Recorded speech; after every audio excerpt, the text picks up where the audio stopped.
It has definitely been a hot minute since I've played a ROM hack, but today we are returning and we're playing Super Ryu World today. And this is, of course, Super Ryu World, the definitive version, because a Gunny, I don't really know how it's pronounced, actually put in a lot of work to really make this ROM hack as good as it could be, because there was actually a version of it that existed a long time ago that was torn down and rebuilt into this amazing beginner-style hack. So I felt it was deserving to come back to this series and try out this, because I have not played this hack in a while. Let's head in and check it out. Alright, I remember that troll right there. Just run left right there to not get attacked by that bullet. And of course, fittingly, we're starting out with the beginning. So yeah, like I mentioned, this hack is kind of a beginner hack, at least at first. Going through the levels at the start aren't going to be too bad. See, like, at first, it really seems like that this hack is something that should be played, you know, like, right after maybe like Quickie World 1 and 2. Oh. I had a system for that bullet there, but I messed it up. Alright, there we go. Now we just time this jump right. And that's it for level 1. Alright, and then another short level after that for the Sweetness Palace. Basically a back and forth level. So we just run through, and there's a bunch of blocks in the way right here. And as we get all the way to the right of the screen, there is a P-switch. And once we hit that, we have to run back through the level with all those blocks now turned into coins. So we can now get through here and slip into the pipe. And I'm going to try to not kill the cats here. Jump right through Hector and Korra, and stomp on the switch. Nice. So yeah, for anyone who doesn't know, that was Hector and Korra right there. Those are Ryukahr's cats, so, you know, obviously gotta not kill them. And last level in World 1 here, we have Oshikarosu's lab. So yeah, this is the level where things take a noticeable increase in difficulty. But this involves us carrying around this Galumba for the first part of the level. And then there's actually a really nasty Kaza block right here, so we gotta jump up in the middle there. There's one, like, right on the right, like, to the left of this platform here. That definitely got me the first time I played this. And this checkpoint right here, which you have to hold right. So yeah, coming out of that pipe, you definitely gotta hold right there. And then what you're supposed to do here is ride the plant down to get to the saw. But as you can see, I never do that. I just jump like this to get right down to the saw. That's like a little speed strat. And then that was a second section, but we are not done yet. We do have one more room to go through. Activate these blocks. Wow, okay. I got a little impatient there. Now I gotta go all the way back to room 2. It is kind of interesting how in sections like this, it kind of like intentionally lags the game a little bit so you have more time to make inputs. Like right there. I don't know. I find it handy. It's like an interesting way like to make levels. Alright, so we're gonna activate the block and then actually grab the Galumba. Wonder if we can finish with him. Oh, look at that! Ah! I thought I was gonna get the mushroom, but nope. Of course that patch had to be on. Anyway, with World 1 complete, now we can head over to Mole Playgrounds. A level that I've always just liked because it has the Bianco Hills music from Sunshine. One of my favorite soundtracks. And see, things that kind of take an easier path here.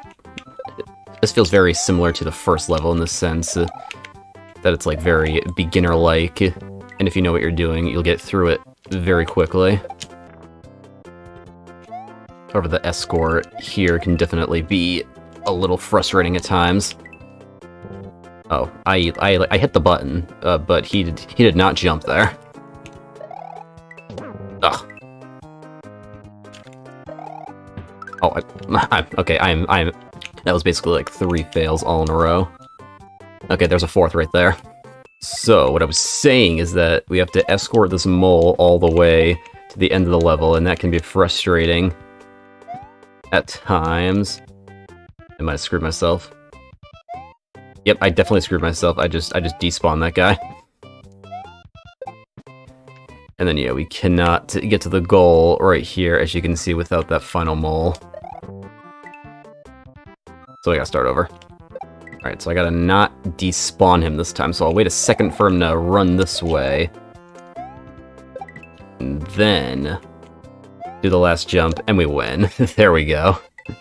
Okay, so again, don't know how to pronounce the name, so I'm just gonna say Creator's Castle. Here, the Yoshi's Island blocks are featured. I gotta admit, that is a great design choice, because they look very nice. And another design choice of this certain creator is 3-room castles. So there was 1 room right there. Now for the second, it's a little bit more complicated. And this jump at the end might look intimidating, but all you gotta do is jump in the corner and then let go, and that's it. And of course, it just had to make the 3rd room a water room.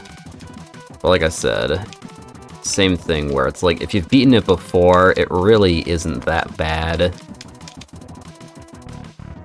And it's pretty short, so we can do that and get the checkpoint, and now, for the boss. Which is actually pretty neat. So we have to kill Wendy with the lava rising up and down. And we gotta not let it go too high that we sink in the lava, or too low that the spikes hit us.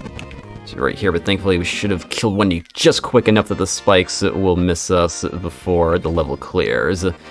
So we got out of there nicely. Heading into Ryukahr's crib now. I'd say this is really where, like, the biggest step up in difficulty takes place. Because, like, for one thing, there's blind jumps in here, and we have to do this weird jump off the spiny, which is not really consistent, because jumping off a moving object is pretty hard, as you can imagine. Alright, there we go. And then, Lakitu, if you throw another spiny, we can ride along this guy to the next room. Oh, okay, the fire just had to shoot there.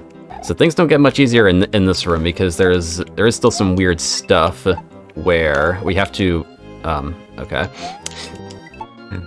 We have to throw this bomb in here and then bounce off the explosion with a spin jump. Which, yeah, a lot of people did not know about that the first time they played this, including myself. Alright, now let's not mess this up. We gotta jump from the plant all the way to the top block. And we got it just barely there, so we can escape the ghost house. And you know how ROM hacks are just full of all janky stuff that just seems really weird and inconsistent and just, you know, not really fun to deal with? Well, yeah, all that's compiled into this one level right here.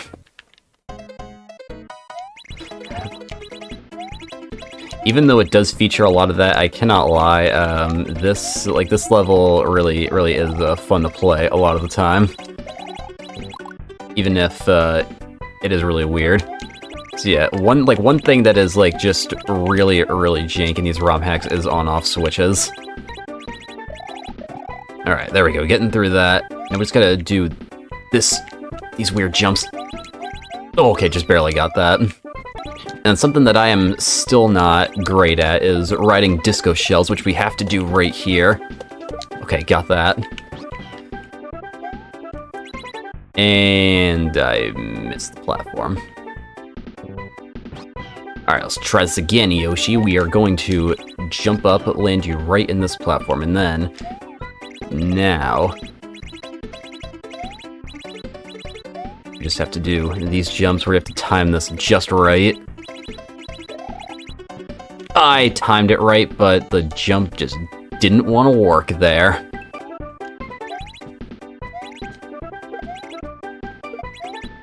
Whoa! How did I survive that? I did not deserve to survive that in any way.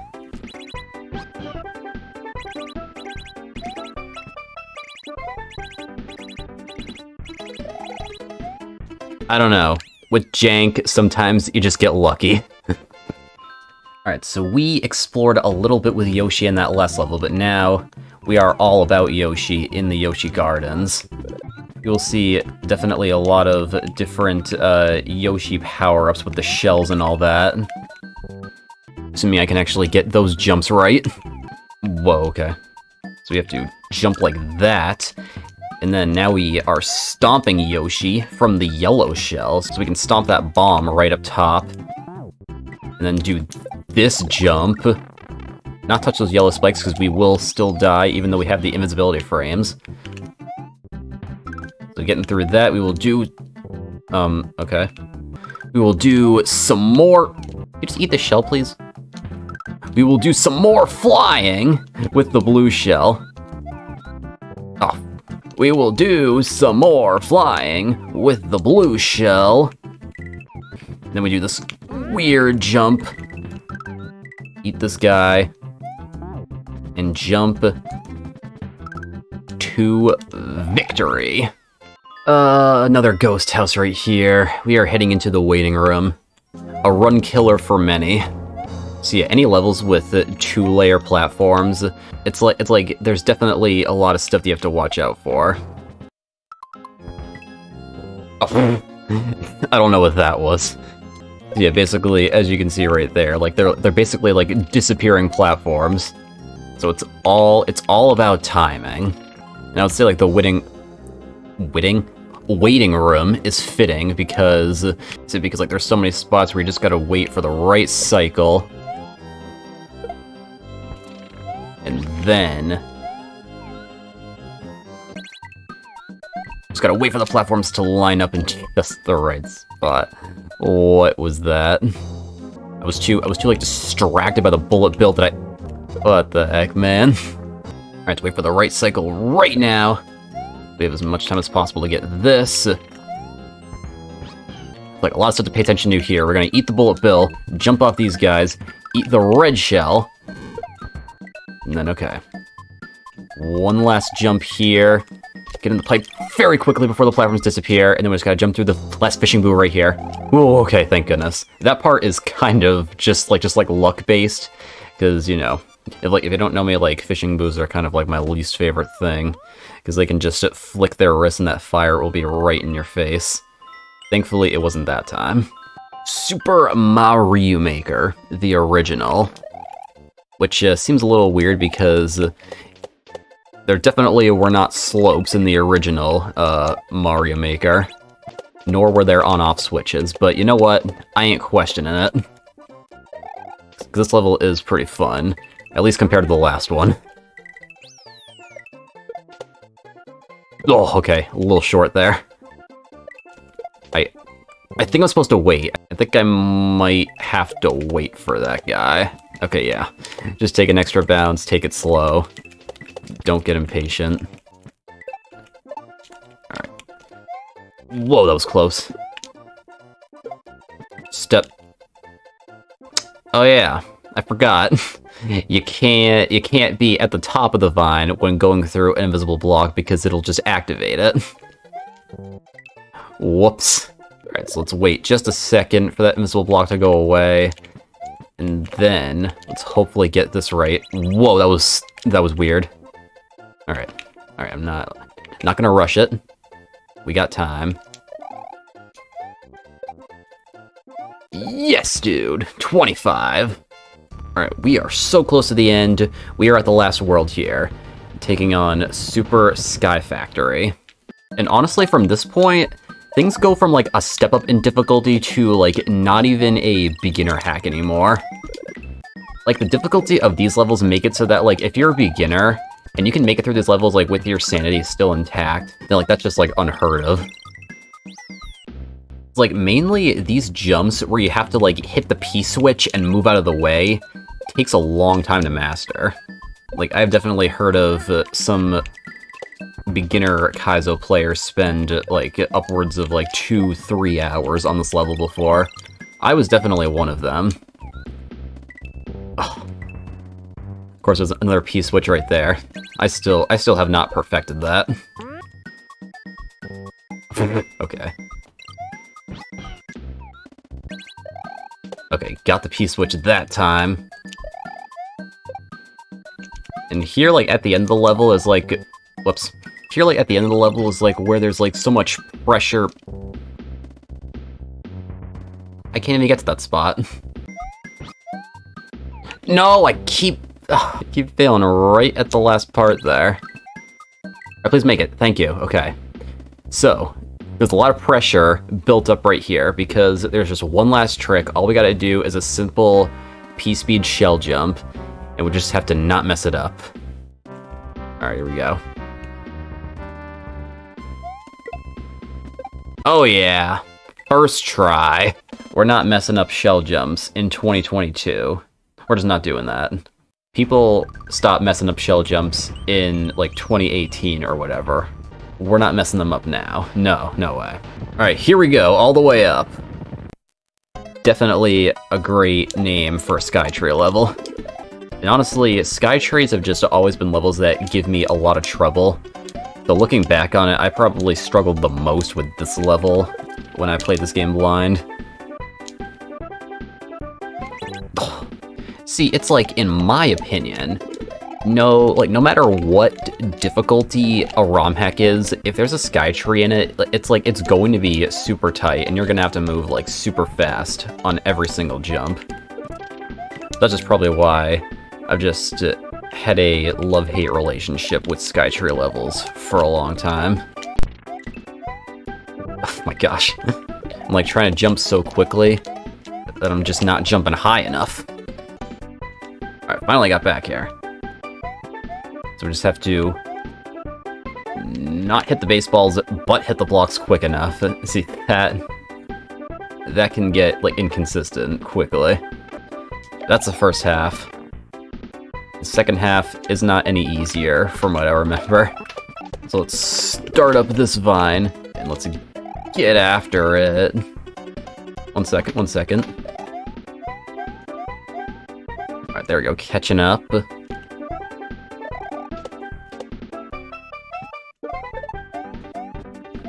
Ooh, that felt pretty... Whoa, what? I thought I was dead. I thought I was dead to that baseball. That was weird. Oh, okay. Okay, thankfully got around that chuck. That actually did not take as long as it usually does. Normally that second half is very weird because of the way you have to, like, throw the shell and the baseballs and that falling chuck at the end. Like, what the heck is with that? And now for the second to last level in the hack. I don't know what's up with this one, but this is a really short level with no checkpoint. It's kind of like the calm before the storm in one sense. It's like it almost feels like a level that you're supposed to beat pretty quickly just to boost your ego before you get to the final level so that you have an even more difficult time with it. Hopefully I don't regret saying that this level is really easy. Ugh. Alright, well that was pretty close to the end though. Oh, that platform took a while to fall there, that was weird. No. I keep dying in the same spot. I literally died in the same spot 3 times in a row. Oh. I had it. Okay. Alright, got out of there. Definitely didn't spend like 50 lives on that level that I said was easy. That would be embarrassing. Anyway, we are at the last level, Hector's Castle. Let's go. Not messing around. Okay. Yeah, definitely not messing around here. We are close to the end of the game. This is just a beginner hack. We're not spending many hours on this last level. We're just gonna... I do not deserve to still be alive right now. Oh my gosh, okay. I didn't even, like, see that muncher there. I was looking, like, all the way to the right of the screen. Alright, we're doing that much better this time. Now we can actually get through the rest of this fairly easily. Nice. And onto the last boss fight, where we have a Big Boo. And this fight does actually seem pretty generous. For everything that we've gone through in this last world, this fight is pretty generous because there's a whole load of blocks down here. And we do only have to hit the Boo 3 times to win the game. That was 2 right there. Let's hope he reappears quick enough. Ugh. And yeah, this fight is not consistent at all, though. It is pretty basic. And, you know, if you know what you're doing, you shouldn't die too much on here, but these areas are random, so there is no way to fully plan out your route in advance. You really just have to watch where they're going and react on the fly. Right there, that was a pretty good pattern. We got through there nice and easily. That is the last boss fight done, and that is the end of Super Ryu World. So yeah, a shorter hack than the ones that we've done before on this channel, but it definitely deserved a spot here because clearly a lot of work was put into this game, and you know, is dedicated to Ryukahr, one of the best like Super Mario World, Super Mario Maker players ever. So yeah, thank you Gunny again, don't really know, but thank you for creating this game. It's a lot of fun. Now, some of you may know that there actually is a sequel for this game. Don't worry, we will be heading on to that next time, so stay tuned for that.